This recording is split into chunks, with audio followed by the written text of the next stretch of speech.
When are you speaking at the IPM? I'm actually on the tracks. I'm one of the speakers on the track. Which one is it now again? The leadership and policy. No, leadership and policy. Yeah. Oh, okay. No, I look forward to that. I think mine is on either the first day or the last day. But I can't remember the exact detail. Oh, sure. Okay, so I can start doing that, broadcast. Okay, and then we'll start getting people in, hopefully. Okay.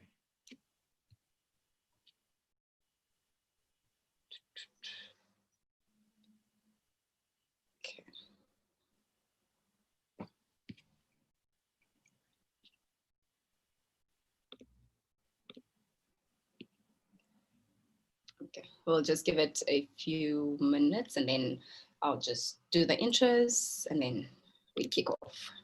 Cool.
Okay, I think we'll start and then people will just join as we go so that we can also just respect your time as well. Okay. So welcome everyone to those that have already joined us. Today is the final day of the webinar series. I hope everyone has been enjoying the week, getting some insights, wisdom, basically just getting all the information that's needed. But outside of that, we are here to basically provide more info as you need. So with GASP, so standing for the Global Student Summit Platform, we are launching our app, as previously mentioned in our social posts and the invites that have been going out. So part of that is basically we wanting to connect students, graduates to different opportunities with regards to their studies, with regards to basically everything to do with the ecosystem and the value chain that they go through. I'm just going to share with you just in terms of a quick overview of what it is.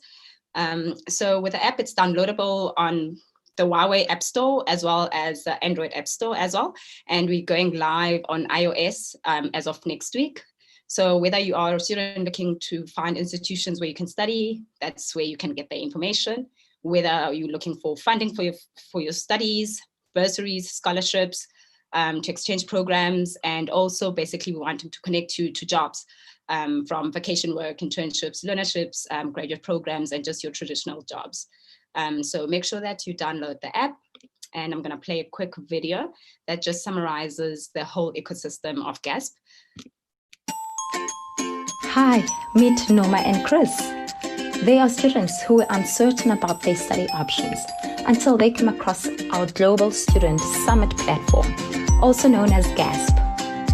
GASP helped them make an informed decision when it came to what and where to study, be it an undergraduate or a postgraduate qualification in South Africa or anywhere else in the world. With our platform, they were exposed to multiple funding options that help them fund their studies, from global scholarship opportunities all the way to bursaries and study loans.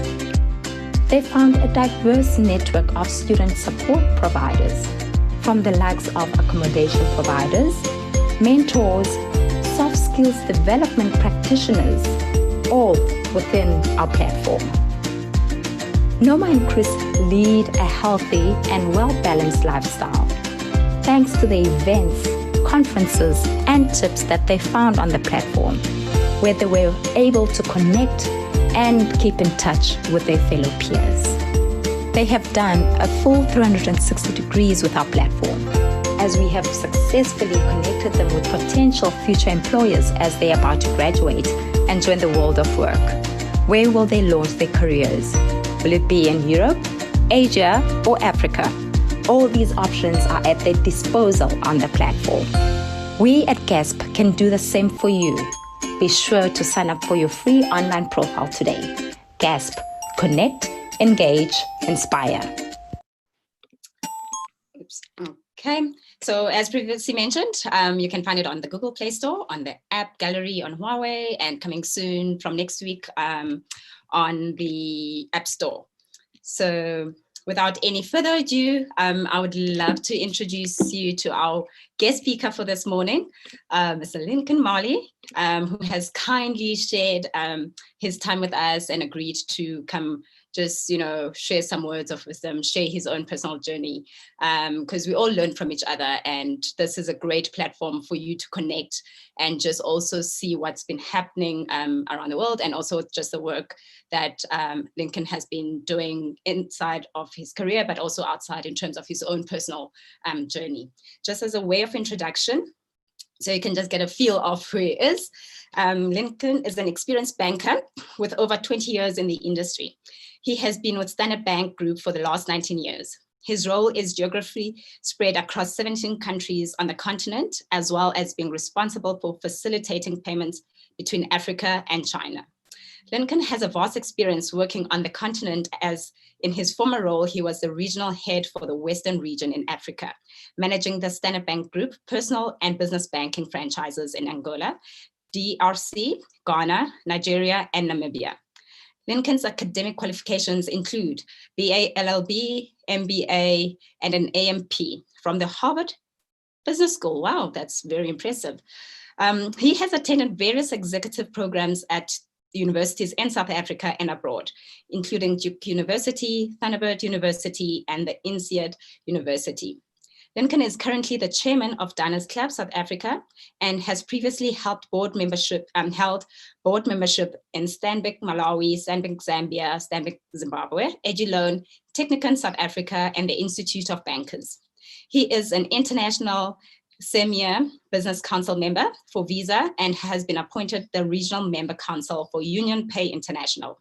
His core expertise are in the areas of leadership, people management, customer service, sales management, and business performance. So you are really in great hands, and we really honor and we are so privileged to have you join us, Lincoln. Thank you so much, and we're looking forward to you sharing your journey with us. We will be tuning in and engaging, and please just enjoy yourself. Thank you. Thank you. Thank you so much, and thank you for having me. And I wanted at the outset to say how incredibly impressed I am about the work that you are doing and the opportunities that are there for young people to connect, to engage, and be inspired. And hopefully I can do my bit to talk to this audience and talk about my journey. And hopefully through many of my stories, there are things that you can resonate with, there are things that you can relate to, and maybe later on in your life, when you meet some of the setbacks I'm going to talk about, you might go back and say, if Lincoln could conquer that, I can also conquer that. Or when you meet those setbacks and you think the world has come to an end, you'll realize that it hasn't come to an end. It's one of the hurdles you have to overcome on your journey to success. So my name again is Lincoln Tamar Kumali. Depending which school you went to, other people call me Lincoln, other people call me Lincoln. I am comfortable with any of those. And I want to start at the kind of age that many people are at in the audience. At 18 years old, I had been expelled from school. I was in and out of jail, and I was trying to leave the country. I was not alone. I was part of an angry group of young people who wanted to bring South Africa to its knees, who wanted to make the apartheid system ungovernable, who wanted to end the yoke of oppression for South Africa.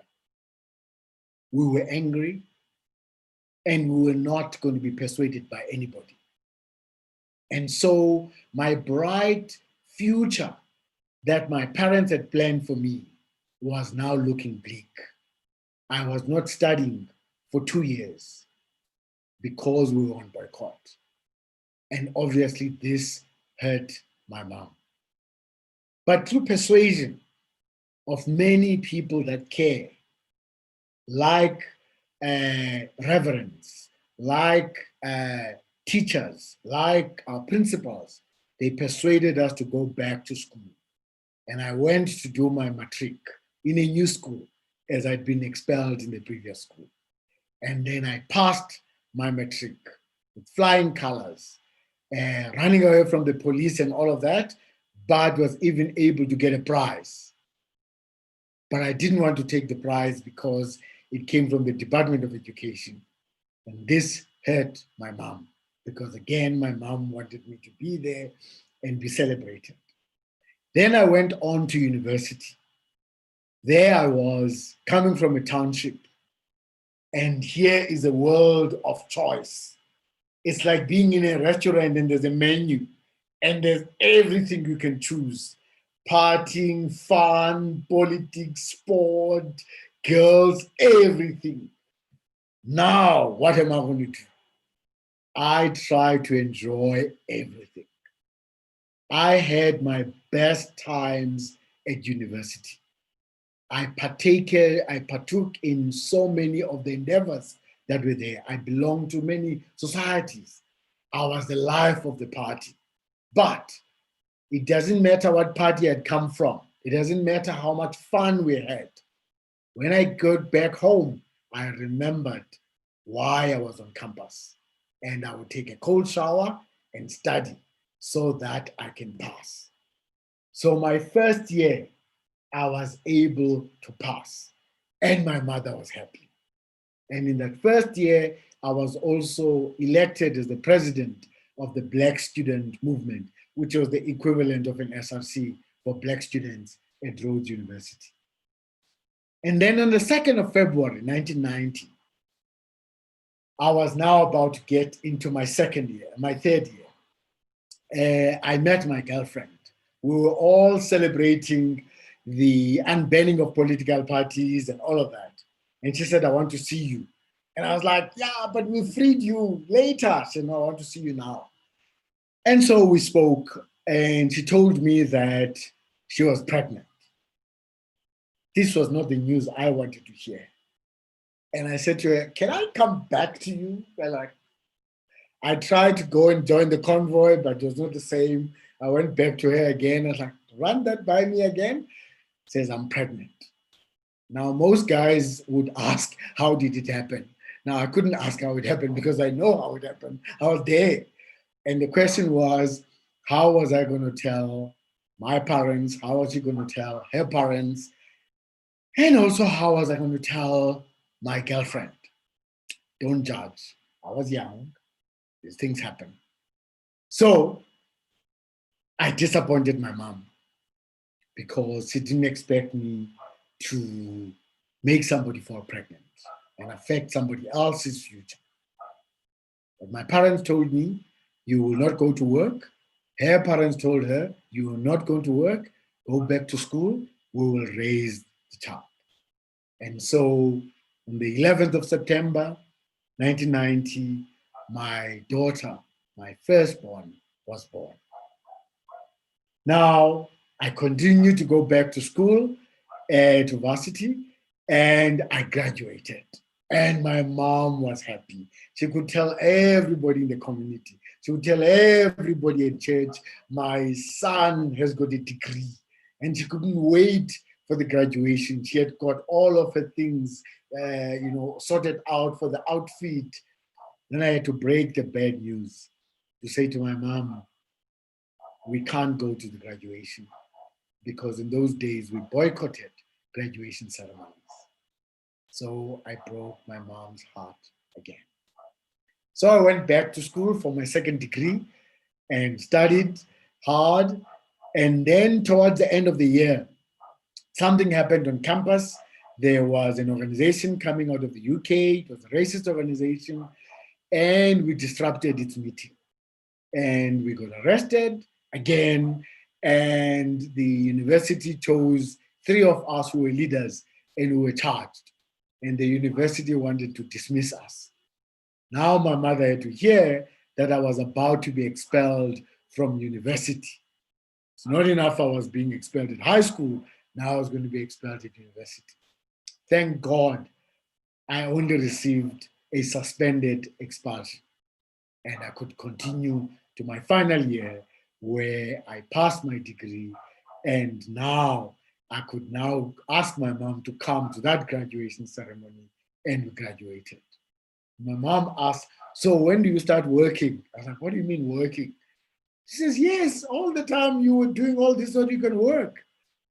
But I hadn't gone to any interview. I hadn't done anything. I was busy with politics and fun. Luckily, one of the days I was on campus, there was a group that came. Turned out it was a law firm called Chittle Thompson and Asam. They seemed to have liked me. They sent me a letter saying I have a job. I have a job in Johannesburg. Wow. There was my first job in Johannesburg, working in a law firm in Braamfontein. I was staying in Yeoville. I was earning 2,000 rands gross, which means I took home 1,800 or so. So there was not a lot to share around. But at month end, I would try and take a taxi to work or a taxi back. My Sotho at that time was not strong. And then I would try and make a sign. And the people would say, I would say, Yeoville. And they would say, Aria, go ting. No, Andi go ting. They are Yeoville. No, Munaria, go ting. But again, that's part of what you do when you learn, when you're in a different environment. I had to learn a different environment of Joburg as far back as 1993. Then asked my girlfriend, who later on became my wife, to come and join me, and we stayed together. And I worked in that law firm for a year. But then I knew law was not for me. I took law for the wrong reasons whilst I was in jail, whilst I was young. I loved the law, but I didn't like being an attorney. So I left law. And this hurt my mom, because she used to tell people that her son is a lawyer. But now what was she going to tell the people about my career?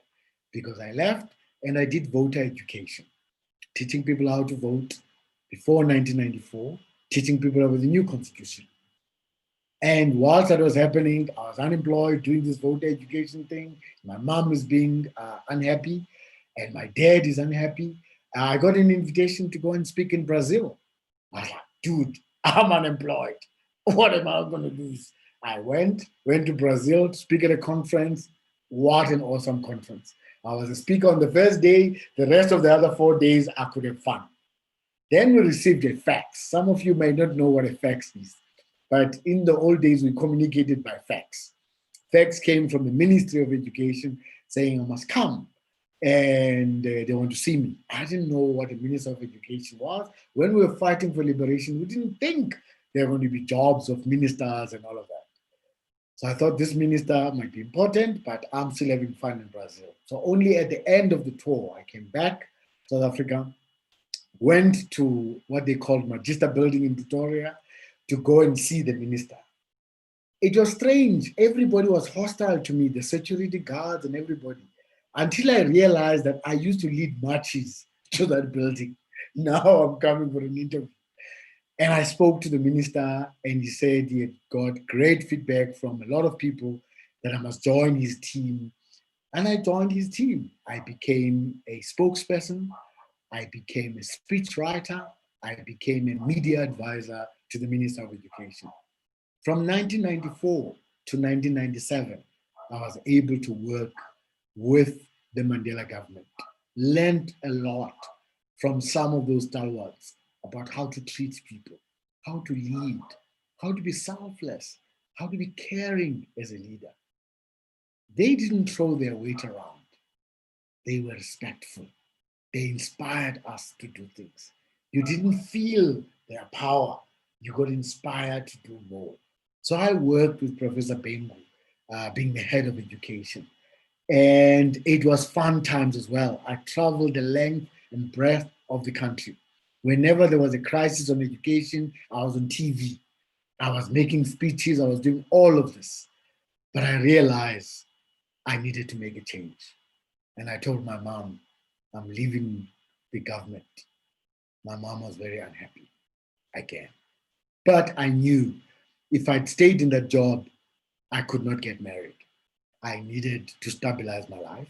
I needed to get married, start a family, and build a career. And my fiance was very understanding and allowed me to go to Cape Town, build a career with the idea I will come back and we'll start building a career. So got married in 97, great fun. And now I was working for the Banking Council or the Banking Association. I didn't know anything about banking. I didn't know anything about the economy. I had to learn everything from scratch. Most people that knew me from high profile did not see me for a long time because I had to bury myself into the detail, work hard, master my craft, understand what I needed to do. People would say to me, but we want more of you, want to see you, your comments. Like, no, I'm in a different industry now. I have to learn and be the best I can be in this new job, in this new responsibility that I've been given. And then in 2001, 19 years ago, I joined the Standard Bank Group, where I am up to now. Again, I got thrown in the deep end. I was asked to look after 3 countries. Remember, I'd never run a spaza shop. Remember, I'd never even had a vet job in my life. Now, I was being asked to run 3 banks in 3 different countries, Zambia, Malawi, and Zimbabwe. This was a fascinating time.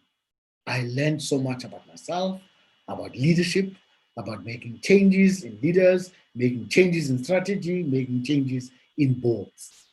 When I thought I'd sorted out, I understood my job, they asked me to come and look after low-income banking in South Africa. This is where we had to think about extending banking services to townships, to villages, opening accounts for people who've never had them, opening branches in townships, ATMs in townships, and things of that sort. I enjoyed that time. When I thought, okay, I've now got this all sorted out, they came and said, no, you must now go and run Gauteng province. This is the biggest part of the bank. Again, I was thrown in the deep end, responsible for 5,000 people. I had to learn to lead very differently. And when I thought I'd done that, after 3 years, they said, you must now lead all provinces, all call centers, internet banking, ATMs, business banking, private banking, and a staff complement of about 13,000 people.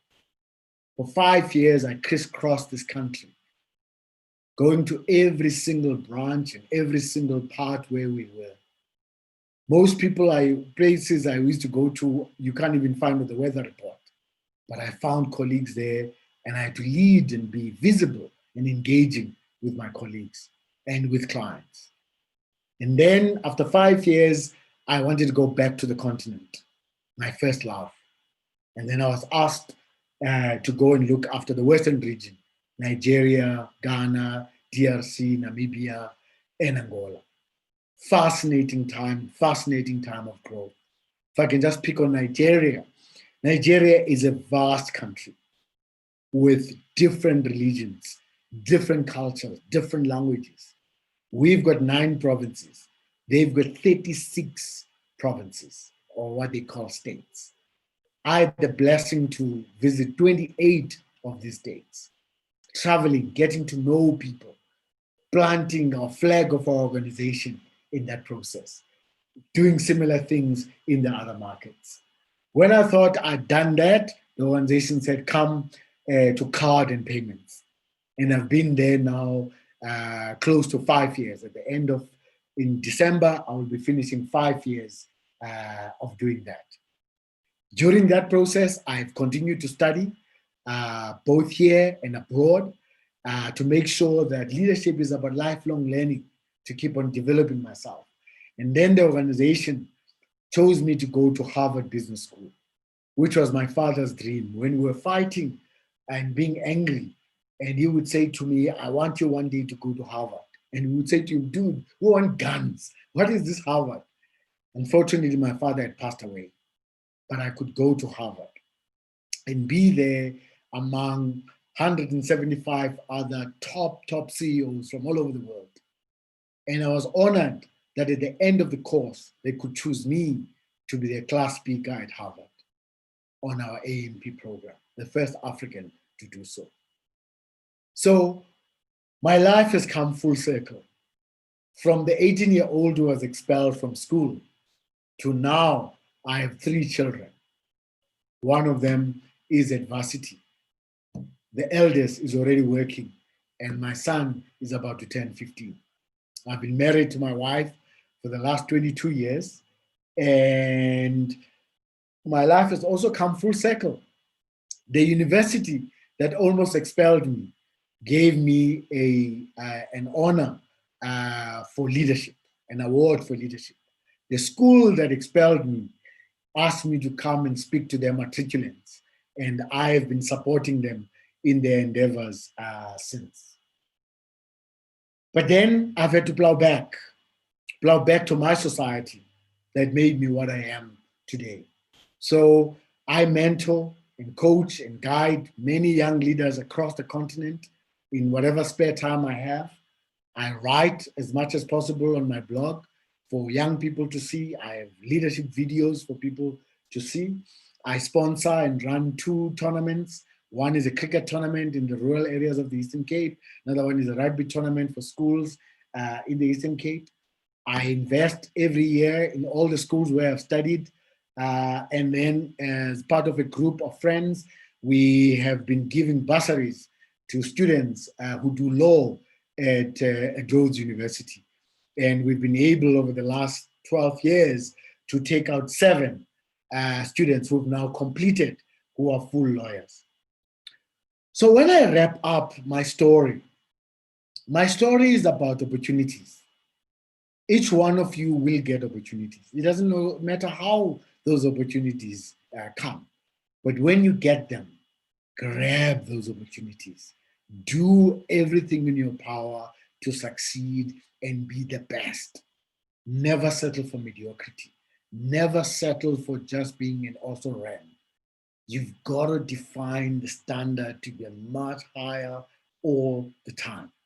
It's not enough to be, I'm the best black, I'm the first black, I'm the first this in South Africa. You got to aim for a global reach all the time. The second message is about competence. It's important that you are competent in your job. You equip yourself all the time to be good at what you do, to be excellent at what you do. Thirdly, you got to be a professional. You really got to be professional in what you do. Excellence must be the calling card. You must be renowned as a professional who's excellent. Remember, as you grow in your career, people know of you. They may have never met you, but they hear about you from others. What do they say about you? I know many of you are on social media. Now, on social media, there's one thing that's very important. It's called a profile picture. I know everybody who works on this thing. You don't take the profile picture when you wake up in the morning. You don't take the profile picture when you're about to sleep. you take it at the right time, and you work at it so that it is just right. Because that's the image you want to show the world. Question is, in a work context, what's your profile? At the varsity, what's your profile? How are you regarded by the lecturers? How are you regarded by the bosses? Because your success depends on that profile. I'm not saying spend less time on your social media profile, because I can't say that. I've got kids who are on social media. But I always say to them, make sure that you invest as much as possible in your profile from a work point of view or from an academic point of view, because these are as equal. The fourth thing is treat everybody with respect and dignity, regardless of who they are, regardless of their station in life, regardless of their language, their culture. That will hold you in good stead. If you have that culture, that demeanor, you can work anywhere in the world. You'll be acceptable anywhere in the world. I have worked in different countries all my life, all my career. I've built lifelong relationships with people of different religious persuasions, different cultures, different languages, because I try and treat everybody with respect and dignity, not discriminating them because of their age or their race or their gender. None of those things matter. Fifth thing is that I believe that on my journey, I've tried to have the deepest roots whilst having a global reach. This is very important. Somebody who doesn't have deep roots is like a reed. They can move either way. They can be swayed by the waves, swayed by the wind. But if you are deeply grounded and you know who you are, and you know your identity, and you're proud of who you are, where you come from, you can't be just swayed. I know who I am. If I lose my job and I lose everything I have in Johannesburg, I can go back to my mother's house in 197 Duna Street, KwaZakhele. I'm grounded there. When I go back there, I don't stay in hotels. I go to my mother's house. I eat the same food that I used to enjoy. The fact that I may not know I enjoy it is not my mother's problem. That's my problem. When I walk in that house, my mother will say, "You are fat." Sorry, my mother will say, "You are thin." Meanwhile, my wife was telling me I'm fat. But you are grounded. I know my friends. I know the people I grew up with. I'm grounded. But equally, I have to have a global reach to study in the best universities in the world, to sit in the best boards in the world, because I can't just be imprisoned in one place because we've got a global environment. The sixth thing is, when you become leaders, please remember, leadership is not a title held. It's an influence felt. Be selfless when you are a leader. Be humble when you are a leader. Have integrity when you are a leader. Do not abuse the resources entrusted in you. Do not abuse the people entrusted in you. Make them great. Make them succeed. Make them special because you are there. And that's important. The seventh thing I want to talk about is we must try and find a more balanced scorecard. When I spoke at Harvard, my speech was towards a more balanced scorecard. Many of you will do well. You'll succeed. You'll have good grades, great at university, great jobs, and then you'll be reaching for more status and everything. But some of you will forget that you have families. Don't be a star at work and be a failure at home. In 2012, I realized that my life was not in balance. The time I was spending with my family was not in balance. The time I was spending with my kids was not in balance. What I was saying was different from what I was doing. And I was inspired by a lecture we got from Professor Clay Christensen that said, how will you measure your life? When you pass away, the Maseratis, the big houses, the cognacs, the whiskeys, they're all gone. How shall you be remembered? So making sure that your life is balanced, your finances are balanced, your spirituality is balanced, your sense of community is balanced. That's the kind of balance scorecard we're looking for. You don't want to be successful, but you're lonely. You don't want to be successful, but you've not made a contribution to society. The last thing I want to say is you will have setbacks. You will have challenges. You will have disappointments. You will be hurt and you will be betrayed. This is life. Life is not a linear path. Lots of zigzag motion, lots of up and down.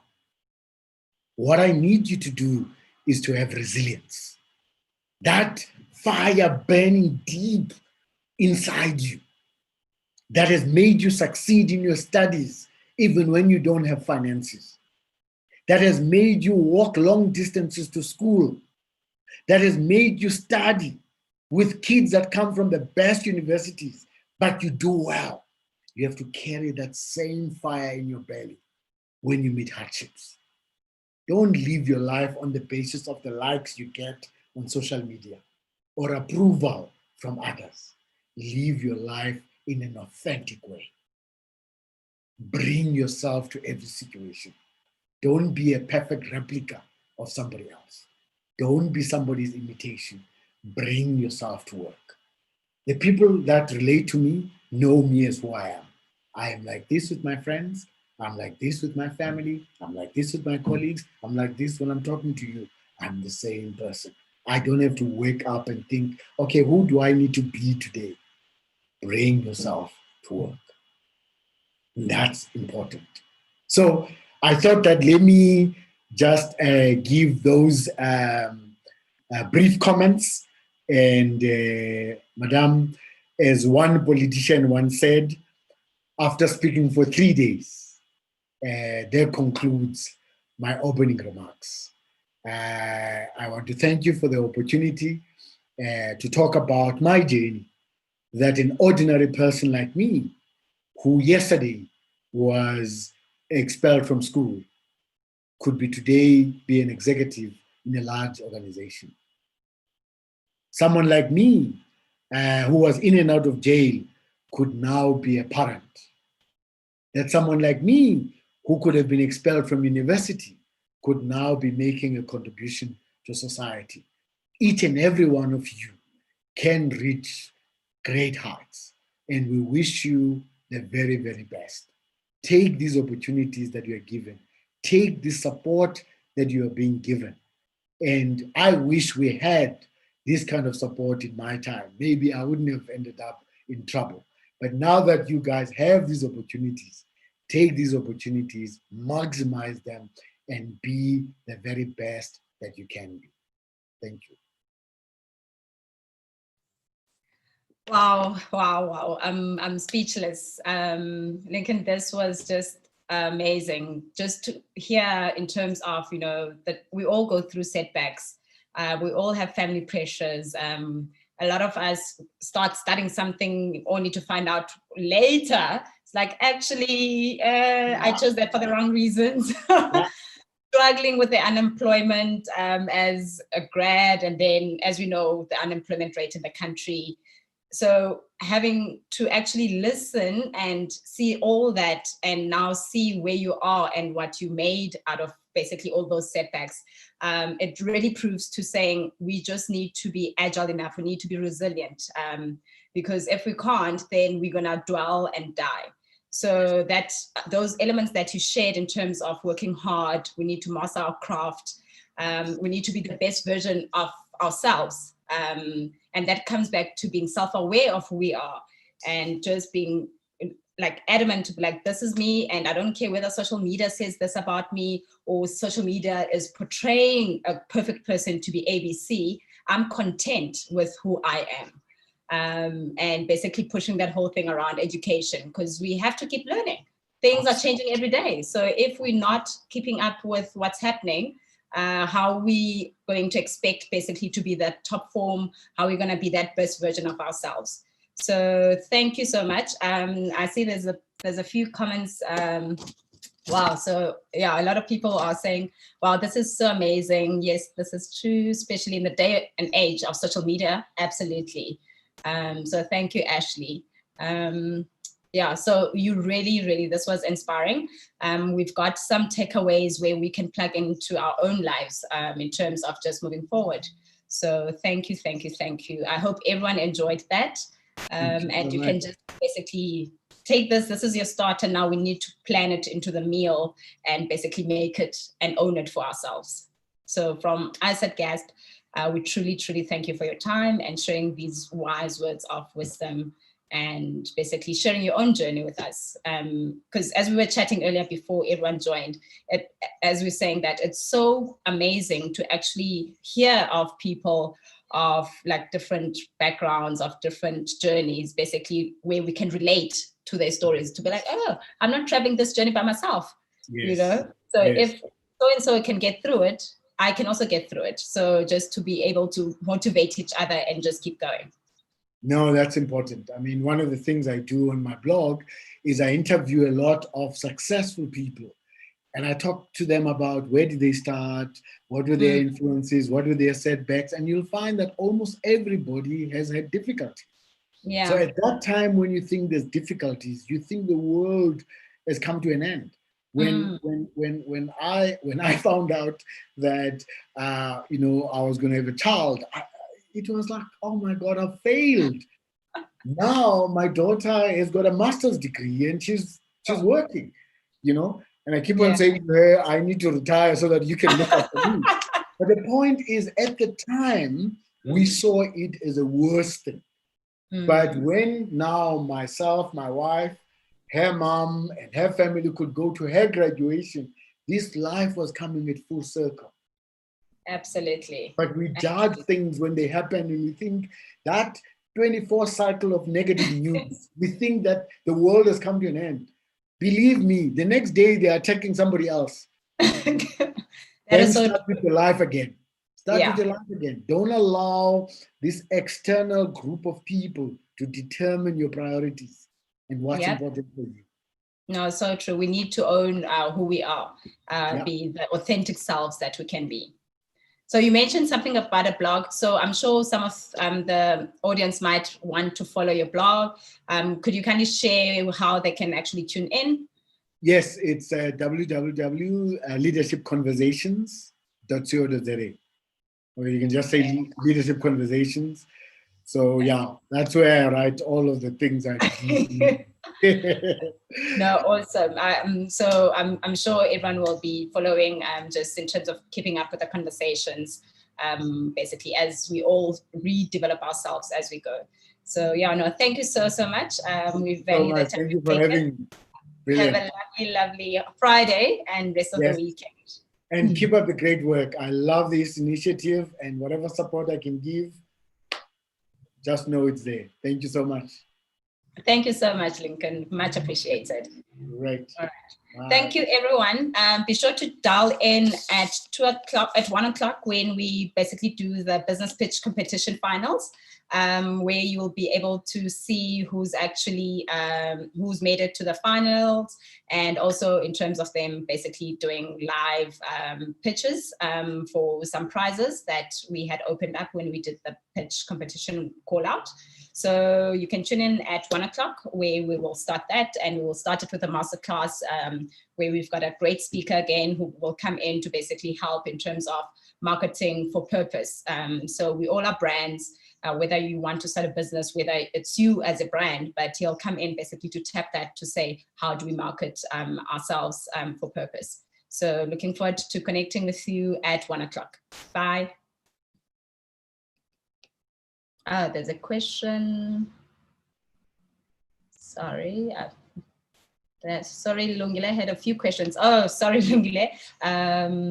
If you want, please type the questions that you want, and then if I can't answer them, I will pass them on to Lincoln and see how we can connect you with them. Is that okay? I will give you 2 minutes before I end this call so that you can just type in your questions, and then I will pass them on if they are specific for Lincoln. Oh, how do I prepare myself to become a global leader? Okay, how do you prepare yourself to become a global leader? The shortest answer to that is, so some of the stuff that Lincoln was actually talking about was you need to work hard. 2, you need to basically know who you are and what you want. So you want to be a global leader. What is a global leader actually? Let me actually, I'm gonna unmute you. So Lungile, allowed to talk. So Lungile, yeah, so what is a global leader? Because that's a very broad, it's like someone saying, I want to be a businessman. So you need to be able to identify what it is and what it means for you to say you want to be a global leader. There's different aspects that you can tap into with regards to that. Do you want to maybe talk more about what that is for you?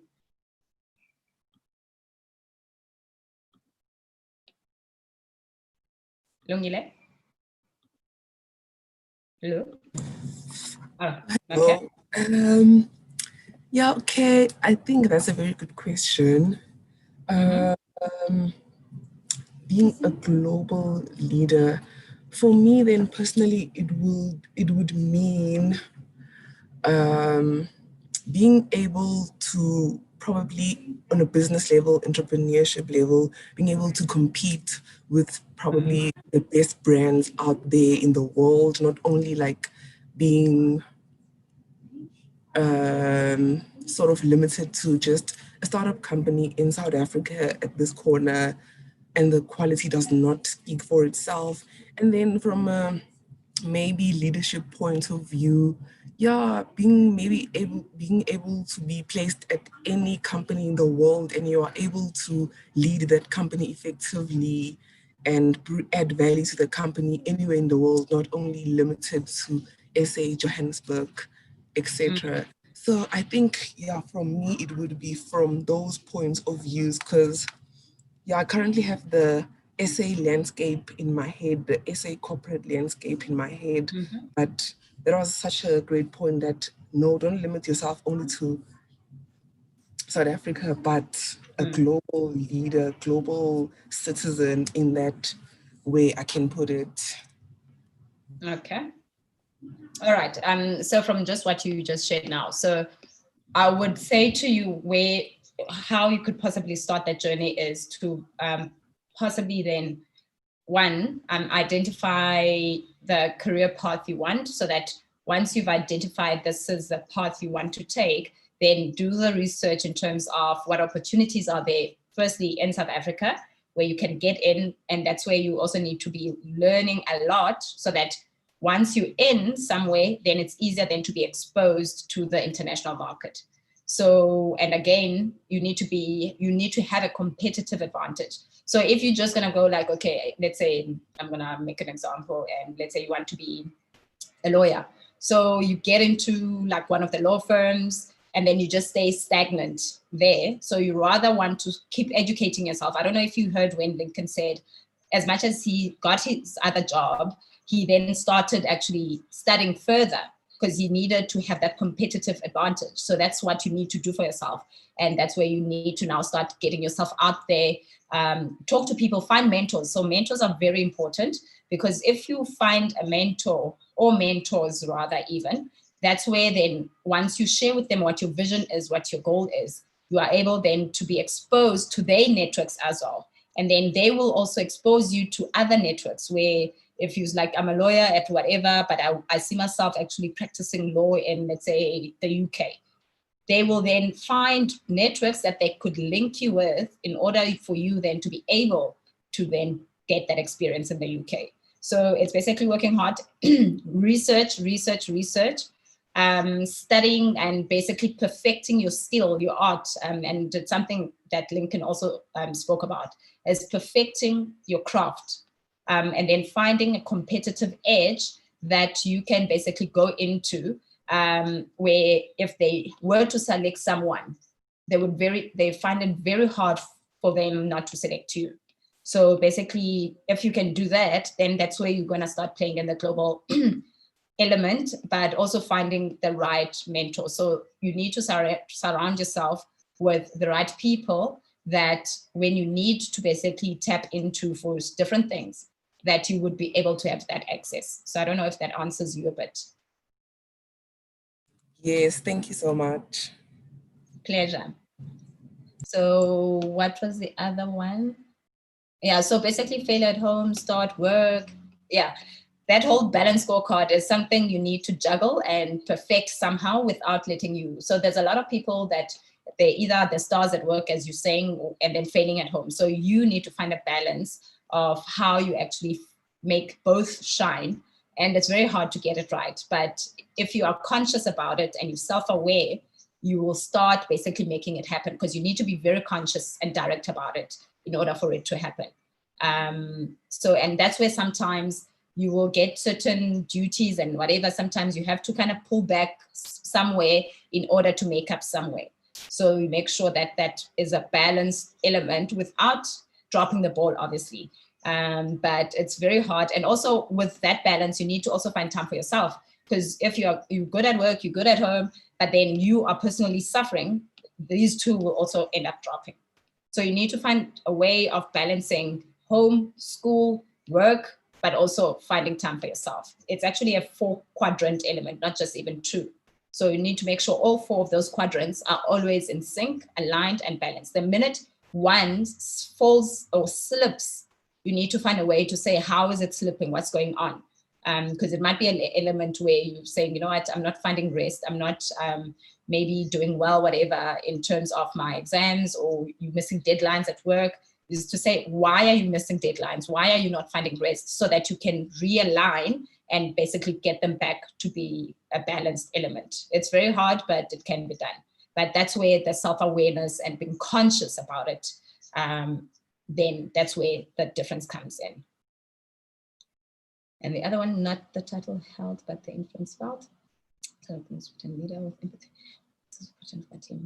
Okay, so titles actually, you'll see a lot of companies are moving away from titles, because a title means nothing. You can get a title, they say, okay, you are now the senior manager of business development. But what does that mean? And that's where you're saying around being a leader with empathy to push your team. Because if you're a leader with empathy, that's where now you have to tap into your emotional intelligence brain. You're tapping into empathy. And a lot of people misuse the word empathy because like, oh, you can't be a leader with empathy because it means you are weak. You're not being aggressive enough, which is totally wrong.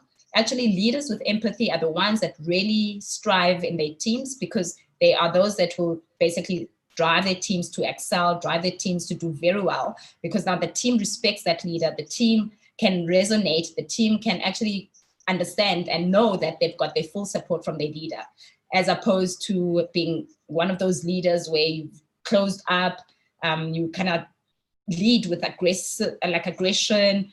That's where now you lose team members, because there is a war between you and the team. So they're just literally doing to the T that you're just saying, okay, you need to do this, you need to deliver on this. But once you lead with empathy, that's where you start seeing your team warming up, and they actually start excelling and doing more than you've just asked, because they always believe in you and they always believe that you've got their support, and you've got their support and they've got your support. So whatever happens, they know you've got you kind of transparent, that it could be bad, it will still be handled okay. It could be great, you will celebrate them, as opposed to leading with aggression, where should something bad happen, they'll even be scared to come to you to be like, I need to own up to this, I messed up here.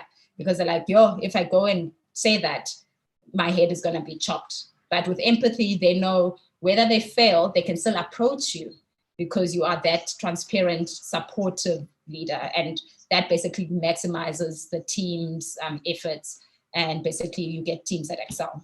So I hope that helps. Very insightful. Thank you very much. You're most welcome.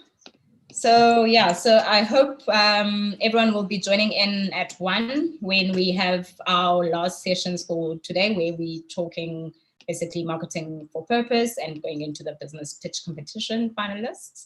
Yeah, so have a lovely afternoon and see you all at 1 o'clock.